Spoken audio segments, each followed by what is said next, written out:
PM Modi ने भले ही चिराग पासवान को प्यार से दुलराया हो, लेकिन क्या चाचा छोड़ देंगे भतीजे के लिए सीट? रामविलास पासवान के निधन के बाद उनकी पार्टी एलजेपी 2 गुट में बंट गई, जिसमें से एक गुट के नेता उनके भाई पशुपति कुमार पारस हैं तो दूसरे गुट के नेता बेटे चिराग पासवान हैं।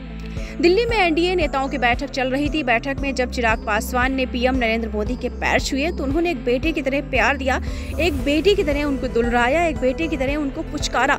पीएम मोदी ने न सिर्फ गालों को सहलाया बल्कि चिराग को गले भी लगाया। इसके बाद इतना ही नहीं, इस दौरान चिराग ने अपने चाचा पशुपति कुमार पारस के पैर भी छुए। जी हाँ, ये भारतवर्ष है और यहाँ पर सभ्यता सभी के दिलों में कूट कूट कर भरी है। किसी का अभिवादन करना, किसी के पैर छूना यहाँ की संस्कृति और सभ्यता को दर्शाता है। किसी का अभिवादन करना यहाँ की सभ्यता और संस्कृति को दर्शाता है।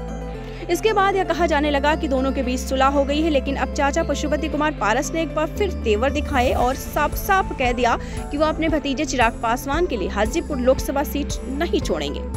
जी हाँ, आपको बताते चले, उन्होंने ऐसा कहा है कि वो सीट छोड़ने वाले नहीं है। लोक जनशक्ति पार्टी यानी एलजेपी पूर्व प्रमुख दिवंगत रामविलास पासवान ने लंबे समय तक हाजीपुर लोकसभा सीट का प्रतिनिधित्व किया और अब चिराग पासवान इस सीट पर अपना दावा कर रहे हैं।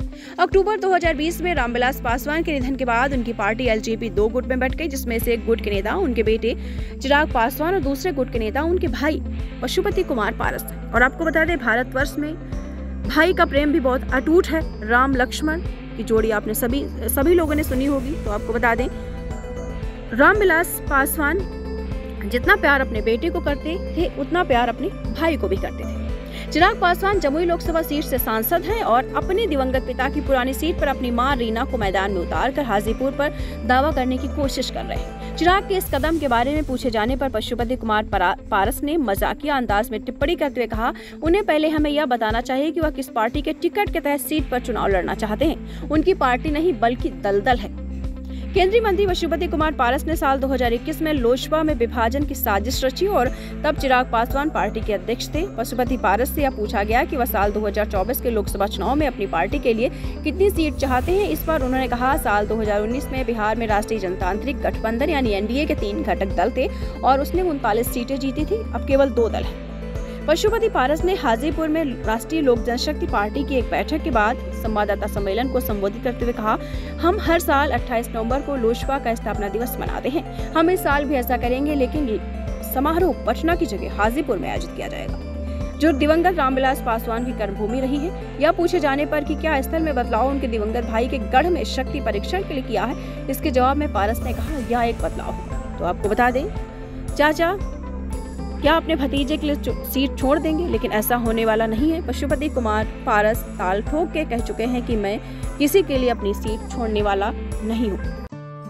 दीक्षांत एडुटेक लाया है दीक्षांत डिजिटल क्लास। दीक्षांत डिजिटल क्लास का उपयोग कर छात्र बना सकते हैं पढ़ाई को बेहद आसान और मजेदार। दीक्षांत डिजिटल क्लास को स्कूल में बैठकर देखना है तो पेन ड्राइव और स्मार्ट टीवी बनेगा सही माध्यम। चलिए अब ये भी जानते हैं कि दीक्षांत डिजिटल क्लास का फी स्ट्रक्चर क्या होगा।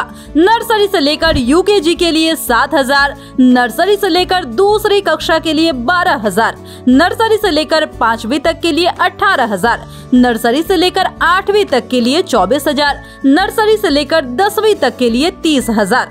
अगर आपको डेमो करना है तो उसके लिए आप दीक्षांत डिजिटल क्लास के YouTube चैनल को विजिट कर सकते हैं। हमारे YouTube चैनल को सब्सक्राइब और Facebook पेज को लाइक करना ना भूले। धन्यवाद।